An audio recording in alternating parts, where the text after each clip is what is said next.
Hello বন্ধুরা, দেখো দেখতে দেখতে কত বেলা হয়ে গেছে। এখন বাজে 9:30। আমি রান্না বসিয়ে দিয়েছি। তা চলো আজকে আমার রান্নাঘরে কী কী মেনু আছে সেটা তোমাদেরকে শেয়ার করবো। তোমরা ভিডিওটা দেখতে থাকো, খুব ভালো লাগবে। দেখো বন্ধুরা, আমি রান্না বসিয়ে দিয়েছি।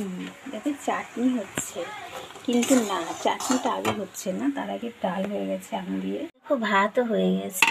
ডাল চাটনিটা আগে কেন করে নিচ্ছি, পরে আঁচটা বন্ধ হবে মাছ রান্না করার। তাদেরকে সবজিগুলো বানিয়ে নিচ্ছি, ওদিকে চাটনিটা বসিয়ে দিয়েছি, কারণ এই মাছের কড়াই একটু চাটনি করলে আঁচটা বন্ধ হয়ে গেছে। ডাল চাটনিগুলো আগে করে নিয়েছি। দেখো ভেন্ডি আলু পেঁয়াজ কেটেছি, ভেন্ডি আলু ভাজা হবে।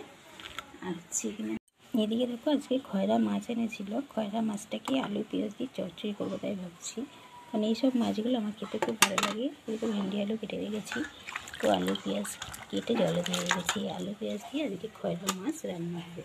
তাদেরকে সব রান্না কমপ্লিট। আমি আবার স্নান করবো, করে গোপাল সোনাকে খেতে দেবো। তো আজকের ভিডিওটা আর বেশি বড় করবো না, দেখা হচ্ছে পরে ভিডিও। ভালো লাগলে লাইক করুন, নতুন হলে আমার চ্যানেলটাকে সাবস্ক্রাইব করুন। Bye bye.